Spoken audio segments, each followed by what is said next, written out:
우리 옆에 분들 어버이 되는 우리 성도님들을 축복하면서 어버이 은혜 감사드립니다. 이렇게 우리 서로를 격려하며 축복하겠습니다. 어버이 은혜 감사드립니다. 네, 은혜 감사드립니다. 네. 참 좋지 않습니까? 네, 이게 원곡입니다. 네, 3절이 생략된 곡을 우리가 알고 있는데요. 원래 오리지널 버전이 바로 오늘 우리가 함께 부른 찬양입니다. 네. 네, 주님의 이름으로 사랑하며 축복합니다. 다시 한번 우리 성도님들을 축복합니다. 네, 우리는 살아가면서요, 말이 얼마나 중요한지를 실감하게 됩니다. 우리 성도님들이 지금까지 보면 한번 돌아보시길 바랍니다. 뭔가 관계에 어려움이 있었다 할 때는 어김없이 말에 대한 오해에서 비롯되는 경우가 굉장히 많습니다. 사소한 것에서부터 시작이 되어서 자꾸 이렇게 더해지는 거죠. 그래서 사회생활을 하면서도요, 말을 잘하는 사람은 굉장히 유리합니다. 말을 잘하면 관계도 잘하게 되고, 또 말을 잘하는 사람이 또 성과도 똑같은 일을 해도 더 많이 인정을 받게 되고, 장사도 잘하게 되고, 관계도 잘할 수 있는 거죠. 그래서 말 한마디에 천냥빛을 갚기도 하고, 말 한마디에 사람이 죽기도 합니다. 2003년도에 개봉한 굉장히 유명한 영화인데요, 올드보이라고 혹시 보셨습니까? TV에서도 여러 번 한 걸로 알고 있는데요, 저는 처음 이 영화를 보고 굉장한 충격을 받았습니다. 이 올드보이가 최민식 씨의 이 신들린 연기로 그해 상을 휩쓸었죠. 이 영화가 주는 분명한 교훈이 뭐냐면 말조심해야 한다라는 이 경각심을 분명하게 심어줍니다. 보신 분들은 아마 기억이 나실 겁니다. 말 한마디로 시작된 이 사소한 소문이 한 인간과 가정을 어떻게 파멸로 몰고 가는가를 보여주는 아주 지독한 복수극입니다. 우리 가정에 있어서도 마찬가지죠. 따뜻한 말 한마디는 가족들의 사기도 살리고 따뜻한 온정을 느끼게 하고 또 상처도 치료합니다. 반면에 감정적인 말은 자녀들에게 상처를 주고 부부 간에도 신뢰를 깨트립니다. 네, 지난주도 제가 언급해 드렸지만 며칠 전에요, 뉴스를 보니까 우리나라 전체의 이혼율은 줄어들었지만 황혼 이혼율은 오히려 늘어났다고 합니다. 특히 60세 이상 이혼 건수는 1990년 이후 역대 최대라고 합니다. 네, 이런 부분들을 우리는 주목해 볼 필요가 있죠. 30년 이상 함께 산 부부의 이혼 비중이 전체 이혼 비율의 17.7%라고 합니다. 상당한 거죠. 그래서 이제 우리 가정은 괜찮습니다, 우리 가정은 아무 문제 없습니다 라고 장담할 수 없다라는 것이죠. 오히려 우리 가정이 위험합니다. 그래서 오늘 말씀의 제목처럼 정말 따뜻한 은혜 간증이 있는 가정을 우리가 함께 만들어 가기를 원합니다. 우리 온드림 교회의 모든 가정들이 따뜻한 은혜가 넘쳐나는 믿음의 가정이 되기를 주님의 이름으로 축복합니다. 네, 이것이 우리의 목표, 기도 제목이 되어야 하는 것이죠. 자, 그러기 위해서 먼저 부탁을 드립니다. 우리 가정이 천국 같은 가정이 되기 위해서는 우리 부모된 우리 성도들의 언어의 습관이 굉장히 중요합니다. 그래서 말을 함에 있어서 한 번 더 생각하고요, 요령이 있습니다. 항상 주님을 생각하시면 됩니다. 말을 함에 있어서도 주님을 생각하면 우리가 함부로 말할 수 없게 되죠. 일단 브레이크가 한번 걸립니다. 이렇게 주님의 마음을 담아서 긍정적이고 은혜로운 말을 선포할 때 나도 행복해지고 내 주변과 내 가족들, 내 주변 사람들도 행복해지는 것입니다. 자, 세상에서는요, 듣기 싫은 말을 들으면 어떻게 합니까? 듣기 싫은 말 들으면 안 보면 되잖아요. 그죠? 안 가면 되고. 하지만 가정에서는 그게 안 되죠. 가정에서는 깊은 상처가 되어서 평생을 따라가게 됩니다. 얼굴을 안 볼 수가 없으니까요. 어떤 대단한 말이 아니라 가정 안에서 격려의 말, 소망의 말, 신앙의 언어가 흘러 넘칠 때 그 가정은 천국과 같은 가정이 됩니다. 특별히 5월 한 달 동안 우리가 노력해야 될 것 있습니다. 이 분명한 한 가지는 우리 성도님들이 함께 저와 여러분들이 노력해야 될 것이 언어의 습관을 바꿔보자라는 것입니다. 말이 바뀌고 삶이 바뀌어서 우리 온드림 교회 모든 가정이 천국과 같은 가정 되기를 주님의 이름으로 축복합니다. 네, 우리 성도님들 기도하시죠? 네, 기도할 때 어떤 기도를 제일 많이 하십니까? 기도의 제목을 따로 나누지 않아도 절로 기도하게 되는 것이 가정기도죠. 대부분이요, 기도할 때 가정에 관한 기도를 제일 많이 합니다. 가정에 여러 가지 일들도 있죠. 경제의 일, 질병의 일도 있고, 특히 우리 자녀들의 문제로 기도하시는 분들이 굉장히 많습니다. 늘 기도하게 되죠. 자녀들이 어려도 걱정, 커도 걱정, 결혼을 해도 걱정. 네, 자녀들은 늘 언제나 부모들에게 기도거리죠. 네, 기도 제목입니다. 네, 어쩔 수가 없는 것 같습니다. 우리는 기도할 때 어떻게 합니까? 주님, 우리 남편을 변화시켜 주옵소서. 주님, 우리 아내를 변화시켜 주옵소서. 속속에는 우리 자녀들 믿음의 자녀로 거듭나게 하여 주시옵소서. 네, 이렇게 기도하지 않습니까? 그런데 기도하면서요, 문득 드는 의문이 있습니다. 기도하면서도 정말 바뀔까? 바뀌는 걸까? 안 바뀔 것 같은데. 저 사람은 도저히 안 바뀔 것 같은데. 네, 이전에 한 성도님이 저에게 진지하게요, 네, 이런 질문을 하셨습니다. 목사님, 정말 교회에 다니고 예수님 믿으면 사람이 변합니까? 네, 그 질문에 저는 이제 자신 있게 얘기했죠. 그럼요. 그럼요. 교회 다니면은 예수님을 인격적으로 만나면요, 틀림없이 변합니다. 주변에 보면은요, 변한 사람들 많아요. 예수님 만나면 변합니다. 이게 자신 있게 얘기를 했어요. 그런데 얼굴이 어두운 거예요. 제 얘기를 듣고도 이 근심된 얼굴로 돌아가시는 모습을 보면서 제 마음이 편치를 않는 겁니다. 제가 말은 그렇게 했지만 고민이 되는 거예요. 고민과 함께 묵상이 시작이 되었습니다. 성경을 봐도 틀림없이 복음은 사람을 변화시키는데 왜 주변을 보면 변한 사람이 별로 없을까? 정말 그렇거든요. 제가 봐도 이 변한 사람들을 보기가 정말 어렵습니다. 오히려 주변에서는요, 이런 얘기들이 들려와요.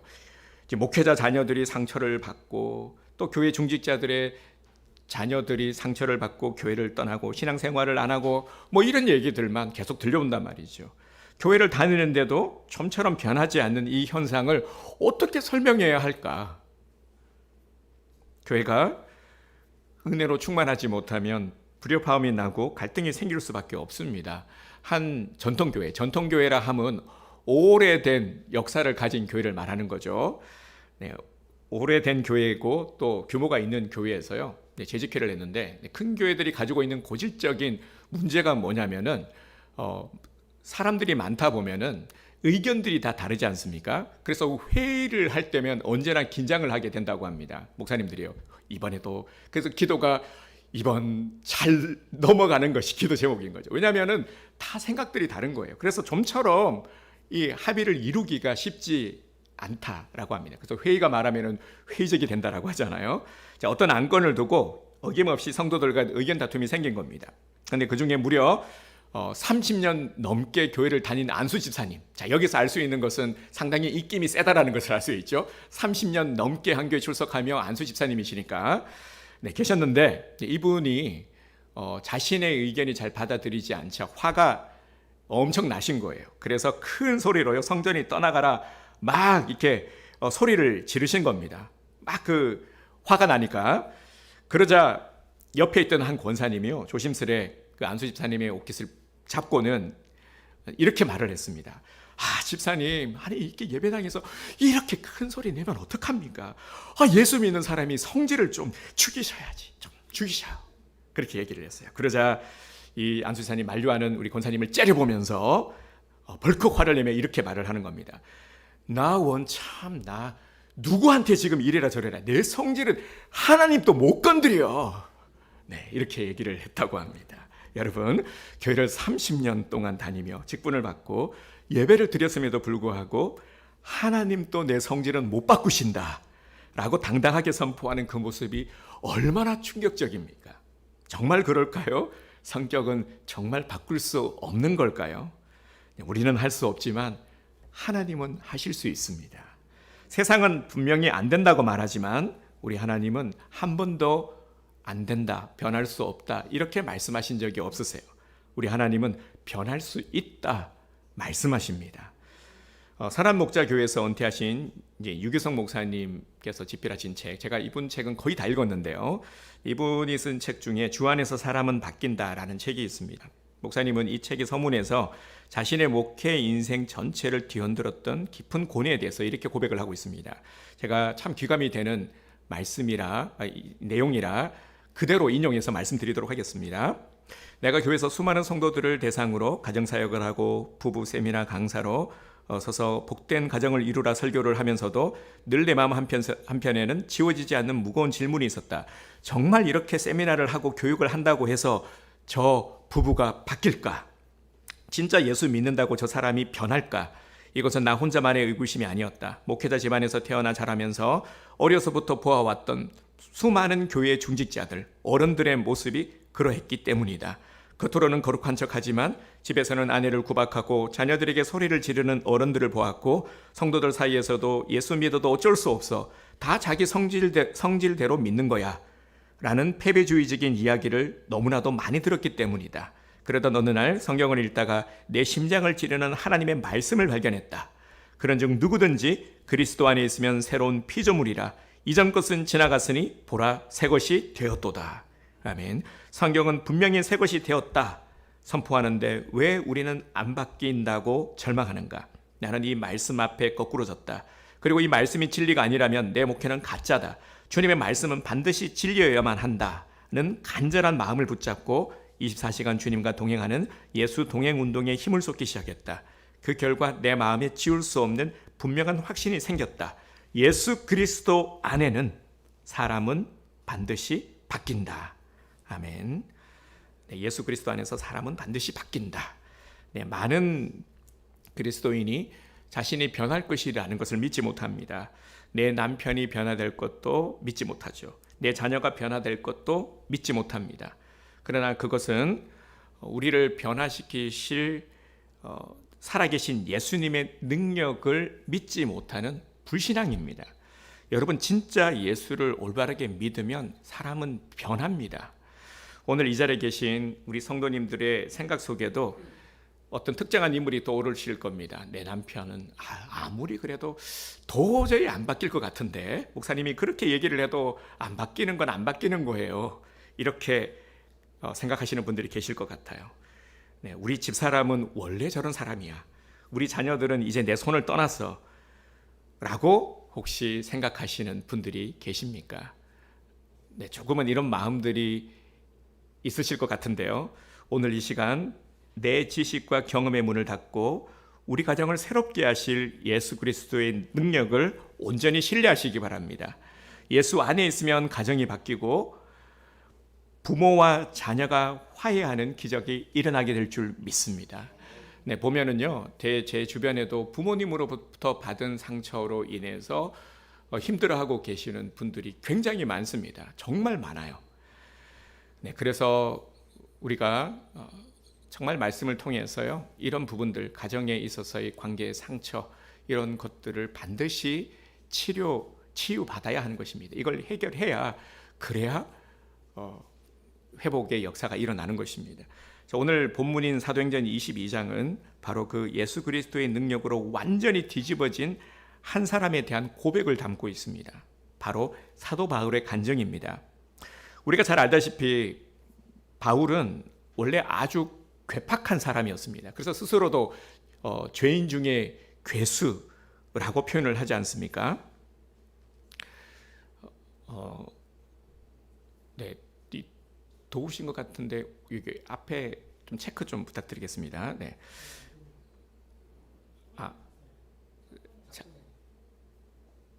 작동요. 지금 이게 무풍으로 되어 있는 것 같아가지고요. 네, 알겠습니다. 네. 아침에는 잘 됐는데, 네. 예수 믿는 사람들을 잡아 죽이던 핍박자가 바로 바울이었죠. 그런데 그가 어떻게 이방인을 위한 전도자로 바뀌게 되었는지, 그가 살아계신 주님을 만난 이 생생한 역사를 많은 무리들 앞에서, 이 유대인들 무리들 앞에서 선포하고 있는 장면이 바로 오늘 본문의 말씀입니다. 사도행전이라는 거대한 책 속에서 사도 바울이 자기가 예수님을 만났던 이 회심의 간증을 무려 3번이나 반복해서 기록을 하고 있습니다. 사도행전 9장에서 이제 역사의 사실로 기록이 되어 있고 또 오늘 본문인 22장에서 유대인 청중들 앞에서 설교로 고백하고 사도행전 26장에서는 아그리빠 왕 앞에서 담대하게 증거를 합니다. 오늘 본문 22장의 이 바울의 간증을 가만히 관찰해 보면 아주 독특한 특징이 나타납니다. 나는, 내가라는 이 1인칭 대명사가 계속해서 반복되고 있다는 사실을 발견하게 되죠. 그래서 3절을 보면은 나는 유대인으로 길리기아 다소에서 났고, 4절 내가 이 돌을 박해하여 사람을 죽이기까지 하고, 11절 나는 그 빛의 광채로 말미암아 볼 수 없게 되었으므로, 계속해서 지금 남의 얘기가 아니라 나의 얘기, 내가 직접 겪은 이야기를 하고 있는 것이죠. 이론적인 하나님이 아니라 자기 삶에 찾아와서 만나주신 나의 하나님을 온몸으로 고백하고 있는 것입니다. 그래서 간증의 전반부인 3절부터 5절까지를 보면 예수님을 만나기 전 바울의 화려한 배경이 소개됩니다. 바울은 유대인이었고 당시 최고의 명문 학파인 가말리엘 문화에서 수학을 했습니다. 가말리엘 문화는 오늘날로 하면은 서울대학교, 정말 이 바울은 그 당시에 바울의 위치는 서울대학교 수석 졸업을 한 사람, 이 정도로 엘리트였다라는 것입니다. 율법에 정통했고 신앙적 열심은 그 누구도 따라올 수 없는 완벽한 신앙인이었습니다. 그래서 당시 유대 사회에서 부모들이 이런 말을 하는 거죠. 바울을 보면서 와, 내 아들도 저렇게 자랐으면 좋겠다. 네, 이전에 한 어머니가 이런 말씀을 하시더라고요. 우리 딸은 연하처럼 자랐으면 좋겠어. 김연아처럼 연하처럼 되었으면 좋겠어. 이렇게 말씀을 하시던데 그게 생각이 나네요. 바울처럼 우리 아들은 바울처럼 자랐으면 좋겠어. 그럴 정도로 이 바울은 모든 사람들의 우러러움과 존경을 받는 사람이었다라는 것이죠. 칭송을 받는 인물이었습니다. 근데 여러분, 이렇게 완벽해 보이던 바울의 치명적인 문제가 무엇이었습니까? 예수님을 인격적으로 만나기 전에는 자기가 무엇을 잘못하고 있는지 전혀 몰랐다라는 겁니다. 몰랐다라는 거예요. 그는 자기가 하나님의 뜻을 위해서 누구보다 열심히 살고 있다고 확신을 했습니다. 그러나 사실은 열심 하나만을 가지고 예수 믿는 가정을 파괴하고 스데반을 돌로 쳐 죽이는 현장에도 있었고, 수많은 사람의 가슴에 피눈물을 흘리게 하는 아주 무서운 죄를 짓고 있었습니다. 자기 나름에는 완벽한 사람이다. 나만한 사람이 어디 있냐? 나만큼 많이 배우고 나만큼 신앙에 열심을 가진 사람이 어디 있느냐? 자부했지만 실상 하나님의 교회를 박해하는 자였을 뿐인 거죠. 정말 죄인 중에 괴수일 뿐이었던 것이죠. 오늘날 우리 가정 안에도요, 이런 사울과 같은 모습이 얼마나 많은지 모릅니다. 내가 돈을 이만큼 벌어다 주는데 뭐가 문제야? 내가 집안일을 이만큼 열심히 하는데 당신이 왜 어떻게 나한테 그럴 수가 있어? 내가 자녀들을 위해서 이렇게 희생하는데 왜 아이들은 이걸 몰라주지? 왜 나를 싫어하는 거지? 왜 내 말을 안 듣는 거지? 자기 나름대로는 최선을 다하고 있고 아무 잘못이 없다라고 생각을 합니다. 왜냐하면 내 의와 내 지식과 내 고집이 살아있기 때문이죠. 그러나 내 안에 살아계신 예수님의 참된 빛이 비치기 전까지 내가 가장 안에서 얼마나 많은 상처를 주고 있는지는 전혀 깨닫지 못합니다. 이 완고하고 똑똑한 사울의 인생이 언제 깨집니까? 언제 뒤집어졌습니까? 본문 6절에서 7절을 다시 한번 보겠습니다. 가는 중 다메섹에 가까이 갔을 때 오종쯤 되어 후련히 하늘로부터 큰 빛이 나를 둘러 비치매 내가 땅에 엎드러져 들으니 소리에서 이르되 사울아 사울아 네가 왜 나를 박해하느냐 하시거늘. 아멘. 예수 믿는 가정을 잡아오기 위해서 다메섹으로 달려가던 시간이 낮 12시 정오의 시간인데요. 정오의 시간은 햇빛이 가장 강하게 비칠 때입니다. 그런데 태양빛보다도 더 강렬한 빛이 사울을 엄습했습니다. 그 찬란한 빛 앞에 사울은 땅바닥에 거꾸러졌습니다. 말씀에 보면은 하나님의 음성이 들리는데 이 빛은 사람들도 육안으로 확인을 할 수 있을 정도였다라는 거죠. 음성은 다른 사람은 듣지 못했지만, 근데 이 빛이 얼마나 강했냐면 육신의 눈이 멀어버렸고요, 철저한 무력감 속에 갇히게 되었습니다. 그럴 수밖에 없죠. 안 보이니까요. 안 보이니까 아무것도 할 수가 없죠. 그때 엎드러져 있는 바울에게 음성이 들립니다. 사울아 사울아 네가 왜 나를 핍박하느냐. 네, 참고로요. 이제 바울의 이름이 바뀌기 전 사울입니다. 사울이 후에 바울로 이름이 바뀌게 되죠. 사울이 깜짝 놀라서 묻습니다. 주님 누구시니까? 그때 음성이 들려옵니다. 나는 네가 박해하는 나사렛 예수라. 사울은 그 자리에서 감당할 수 없는 엄청난 충격을 받았습니다. 지금까지 자기가 한 일이 뭡니까? 예수를 이단이라 여겼거든요. 이단이라 여겼던 예수, 십자가에 못 박혀 저주받아 마땅하다 여겼던 그 예수가 진정 살아계신 하나님의 아들이시오 메시아였던 겁니다. 이걸 깨닫게 된 것이죠. 그 예수님을 만난 것이죠. 자기는 하나님을 위해서 충성한답시고 지금까지 열심히 달려왔는데 도리어 내가 한 모든 수고와 노력이 헛것이었다라는 거죠. 도리어 살아계신 하나님을 대적하고 싸우고 있었던 꼴이 되어버린 겁니다. 교만이 꺾이고 자아가 깨어진 사울은 이제 눈까지 멀어서 아무것도 할 수 없는 아주 비참한 존재가 되었습니다. 사람들의 손에 이끌려 겨우 다메섹 안으로 들어갑니다. 그리고 그곳에서 신실한 주님의 제자 아나니아를 만나서 안수기도를 받음으로 눈의 비늘이 벗겨지고 다시 보게 되는 기적을 체험하게 됩니다. 이 다메섹 구상에서 예수님을 만남으로 인해서 사울은 위대한 전도자 바울로 180도로 완전히 변화되었습니다. 그동안 율법에 사로잡혀 있던 그가 복음의 사도가 되었고 사람을 죽이던 자가 사람의 영혼을 살리는 자로 새롭게 거듭났습니다. 이것이 바로 사도 바울이 평생 눈물을 흘리며 전했던 가슴 벅찬 인생의 간증이었습니다. 바울의 간증이 이를 듣는 청중들의 가슴을 울린 이유는 이것이 사실이었기 때문에, 자신의 삶 전체가 전하는 이 메시지였기 때문에 사람들이 듣고 도전을 받고 감동이 되었던 것이죠. 바울은 간증을 할 때 세 가지를 고백했습니다. 첫째는 예수님을 만나기 전 내가 얼마나 고집스럽고 교만하며 영적으로 눈먼 사람이었는지를 솔직하게 고백했습니다. 그리고 두 번째는 예수님을 만나게 된 동기, 즉 내 노력이 아니라 직접 찾아와 주신 이 은혜와 만남의 사건을 생생히 전했습니다. 그리고 세 번째는 예수님을 만난 이후에 내 가치관이 어떻게 바뀌었는지, 지금 내가 어떤 복된 삶을 누리고 있는지를 그의 삶으로 증명했습니다. 자, 사랑하는 성도 여러분, 오늘 하나님께서 우리들에게 이 사도 바울의 장엄한 간증을 듣게 하신 이유는 무엇일까요? 오늘 우리들에게 무엇을 말씀하고자 하시는 걸까요? 우리도 사도 바울처럼 지금 내 삶의 자리에서, 특히 우리의 가정 안에서 살아계신 예수님을 분명하게 체험하고 간증이 있는 삶, 간증이 넘치는 가정을 이루라 하시는 주님의 명령입니다. 이것을 우리에게 주님은 강력히 요구하고 계십니다. 그런데 우리는 이런 생각을 하죠. 목사님, 사도 바울은 바울이니까요. 바울이니까, 대단한 사람이니까요. 특별한 사람이니까 신비한 체험도 한 것이죠.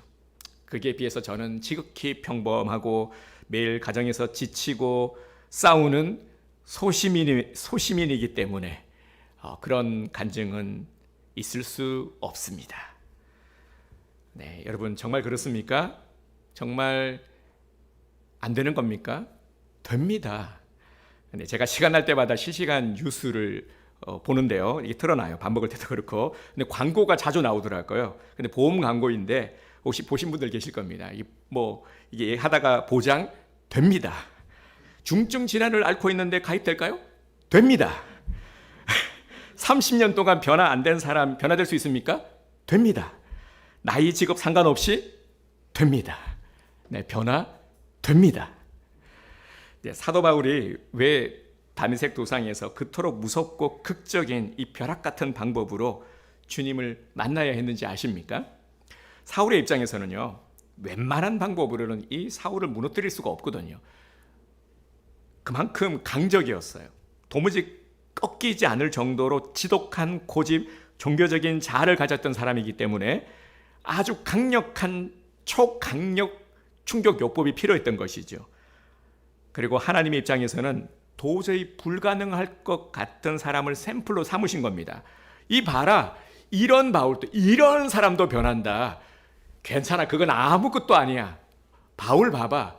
이런 사람도 이렇게 180도로 변할 수 있어. 이걸 우리들에게 보여주시기 위해서 샘플로 삼으신 거죠. 오늘 우리들에게 안 변할 것 같은 강적이라 할지라도 바울 정도야 되겠습니까? 목사님 바울급이 있어요. 네, 그러면 일단 눈을 멀게 해야 될 것 같지 않습니까? 영화 서편제처럼 이렇게 눈을 멀게 하는 거죠.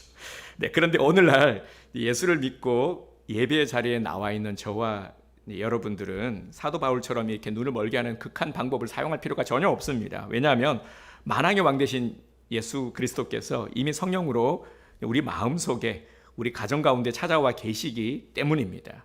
예수님은 이미 내 안에 우리 가정 가운데 와 계십니다. 멀리 계신 분이 아니라 우리와 함께 우리 가정 가운데 함께 거하시는 분이십니다. 이 사실을 우리가 믿음의 눈으로 바라봐야 하는 것이죠. 사도 바울은 다메섹 사건 이후에 그 이후에는요 이렇게 정말 초자연적인 하나님의 이런 신비한 은혜 체험을 한 이후에 똑같은 모습으로 신앙생활을 했습니다. 성령의 음성에 귀를 기울이고 말씀에 순종하면서 매일 일상 속에서 주님의 인도하심을 따라가는 보편적 신앙인의 길을 걸어갔습니다. 그렇기 때문에 진짜 중요한 것이 우리는 항상 어떤 뭔가 극적인 어떤 것들이 필요하다라고 여기고 그렇게 자꾸 그런 것들을 기대하는데요. 근데 어떤 그런 과거의 어떤 영적 체험 이런 것들이 아니고 또 지금도 마찬가지고요. 오늘 이번 주간에 내 삶과 가정 가운데 내가 경험한 따끈따끈한 주님의 간증이 있느냐, 은혜의 간증이 있느냐라는 겁니다. 이게 중요하다라는 거예요. 여러분 우리가 전도를 열심히 하지 않습니까? 여러분 전도 안 하십니까? 네, 우리 주위의 분들에게 계속해서 우리가 기도하고 있죠. 이름을 불러가면서 영혼을 품고. 그런데 내 주위 사람들이 어떨 때 감동을 받습니까? 말이 아니죠. 말로 될 것 같으면은 뭐 얼마나 좋겠습니까? 근데 어떨 때 감동을 받냐면요. 내가 변화된 모습을 보일 때, 그리고 계산 없이 진정으로 어떤 친절을 베푼다든가 도움을 준다든가 섬길 때, 그럴 때 감동을 받게 돼요. 그러면 전도의 문이 활짝 열리게 되는 것을 경험하게 됩니다. 오늘날 보면은 다들 보면 너무 똑똑하세요. 지식도 많고, 그리고 이번 스마트폰, 우리 어르신들도 열심히 유튜브로 보지 않습니까? 너무 공부를 열심히 했어요. 모르는 게 없어요. 그냥 말씀하시면은 그냥 좌주절 오히려 그래요? 아니 몰랐어? 젊은이 그거 몰랐어? 아 예. 그냥 세계 정세 다 알고 있어요. 막 그러면서 막 트럼프가 어쩌고 저쩌고 그러면서 이 전쟁이 어떻게 될 거고 전망을 하고 아주 그냥 똑똑하세요. 그런데 이렇게 지식도 쉽게 접할 수 있고 또 AI 도입으로 인해서 할 수 있는 영역도 점점 확대가 되었죠. 신앙에 있어서도요. 말은 얼마나 잘하는지 모릅니다. 예수 믿으면 죄사함을 받고 천국 백성이 된다라는 이 십자가의 복음의 교리도 귀에 못이 박히도록 들어서 다들 알고 있습니다. 근데 치명적인 문제가 뭐냐면 내 삶을 다스리시는 살아계신 예수님을 가정 안에서 실제적으로 만나지 못하고 있다라는 겁니다. 영적인 체험이 있더라도 이건 왕년의 은혜 받은 추억일 뿐인 것이죠. 지난 한 주간 가정 안에서 부부간 그리고 자녀들과 갈등할 때 나를 다스려 주셨던 간증이 메말라 버린 채 우리는 살아가고 있습니다. 왜 하나님이 우리 가정 가운데 어려운 일, 아픔, 고난 이런 것들을 허락하시는 걸까요? 형편이 좋고 평탄할 때는 우리가 도무지 주님께 관심을 두지 않고 주님을 찾지 않기 때문입니다. 우리가 생각하기에 여건이 좋으면은 더 주님을 잘 믿고 더 많은 헌신을 드리고 신앙생활도 잘할 것 같은데 그렇지 않더라는 겁니다. 모든 것이 내 뜻대로 잘 굴러갈 때는요, 내 힘과 내 능력으로 내가 잘하고 있는 줄을 착각하면서 주님을 절대 찾지 않습니다. 그러다가 해도 안 될 때 도무지 내 힘으로 해결할 수 없는 어떤 문제를 우리가 문제에 부딪힐 때 내 자녀가 내 마음대로 되지 않아서 정말 가슴을 치면서 통곡할 때 비로소 우리가 주님 앞에 나아가고 무릎을 꿇게 되죠. 그러므로 지금 내 가정이 겪고 있는 아픔과 눈물의 자리는 하나님께서 우리 가족을 만나 주시겠다 작정하신 은혜의 신호탄입니다. 하나님, 내 힘으로는 도저히 가정을 살릴 수 없습니다. 회복할 수 없습니다. 내 고집으로는 이 아이를 바꿀 수가 없습니다. 주님, 이 눈물의 골짜기 한복판에서 우리 가정, 내 자녀들을 주여 만나 주시옵소서. 이렇게 우리가 정말 간절함으로 주님을 바랄 때, 기도할 때 그 고난의 자리는 장차 수많은 이들에게 베풀게 될 간증의 자리로 변하게 될 줄 믿습니다. 간증, 정말 살아있는 우리도 바울과 같은 간증을 하기 위해서는 또 이러한 연단의 시간도 필요한 것이죠. 이런 아픔, 저런 아픔들을 우리가 겪으면서 이것이 신앙으로 회복되고 치유되고 회복되었을 때 우리가 어떤 말을 잘해서가 아니라 정말 있는 그대로의 나의 신앙의 간증을 누군가에게 할 때 나의 간증을 통해서 삶이 회복이 되고 가정이 회복되는 그런 역사가 일어나게 되는 것. 여러분, 이런 생각을 하면 어떻습니까? 참 기대가 되지 않습니까? 그렇게 오늘 우리 가정들이 쓰임받게 될 줄 믿습니다. 네, 그렇다면 우리가 가정 안에서 나누어야 될, 그리고 이웃들과 함께 나누어야 될 간증은 어떤 것이 있을까요? 많은 분들이요, 간증하면은 저도 간증을 많이 얘기를 합니다. 제가 생각하기에 정말 많이 또 권면하기도 하고요. 간증을 좀 부탁드립니다. 이번에는 우리가 감사절인데 좀 간증을 나누었으면 좋겠습니다. 그런데 어김없이 신청을 해주시는 분은 거의 없으세요. 네, 그래도 꿋꿋하게 계속 얘기를 해요. 분명히 제가 보기에는 이 간증이 있으시거든요. 그래서 그 간증을 좀 나눠주시면 좋겠습니다 하면은 아유, 이거 뭐 저는 아무것도 아니에요, 이렇게 말씀을 하세요. 그러니까 간증이라는 것을 크게 생각을 하시는 거예요. 뭐 어떤 엄청난 일을 겪어야 간증이라고 생각하는 거죠. 예수 믿고 예를 들어서 사업이 대박 났다든가, 믿음으로 잘 키웠더니 자녀가 막 큰 애가 막 서울대를 들어갔다든가, 그리고 뭐 대기업에 들어갔다든가, 질병이 있었는데 막 갑자기 암이 막 사라졌어. 뭐 이 정도 급이 돼야 간증이라고 생각하는데요. 네, 이런 간증을 하면 좋겠죠. 네, 물론 이것도 귀한 간증입니다. 그러나 이런 어떤 눈에 보이는 결과가 간증의 전부는 아니라는 겁니다. 진짜 은혜로운 간증은요, 어떤 세상적인 대단한 결과물이 아니라 우리 삶에, 우리 평범한 일상 가운데 하나님께서 주시는 이 은혜의 손길을 경험하고 그분의 뜻을 따라서 살려고 애썼던 그 과정을 이야기하는 겁니다. 그래서 제가 몇 번 말씀을 드렸는데요, 이제 사업을 하시는 한 장로님이 너무 힘드세요. 한 수년 전부터 해서 계속 어려운데 그 어려움의 연속, 지금도 여전히 어려워요. 근데 이분이 한 번은 이제 저를 찾아오셔서 말씀을 하시는데, 참 그분은 좀 위로와 격려도 한계가 있잖아요. 계속 어려우니까 3년 전에도 어렵고 2년 전에도 어렵고 지금도 어려우니까, 지금도 전혀 회복의 기미가 보이지 않으니까, 그러니까 언제부턴가는 이 참 어떤 말을 드리는 것도 어려워지더라고요. 그런데 그분이 이런 말씀을 하시는 거예요. 지금도 여전히 어렵지만 돌아볼 때 어려움 속에서 내가 신앙을 놓치지 않고 포기하지 않고 그 고비 속에서도 이렇게 인내할 수 있는 것, 이것이 주님의 은혜이지요. 정말 나가서는 전쟁터이지만 그래도 우리 가정이 화목하고 평안할 수 있는 것이 주님의 은혜이지요. 이렇게 말씀을 하시는 거예요. 근데 그 말씀을 듣는데 제가 오히려 너무 큰 은혜와 도전이 되었습니다.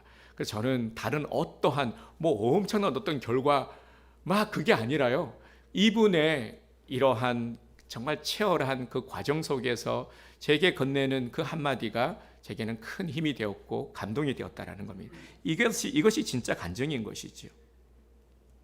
그래서 우리가 가정 안에서요, 부모가 자녀에게 할 수 있는 가장 위대한 간증이 뭘까요?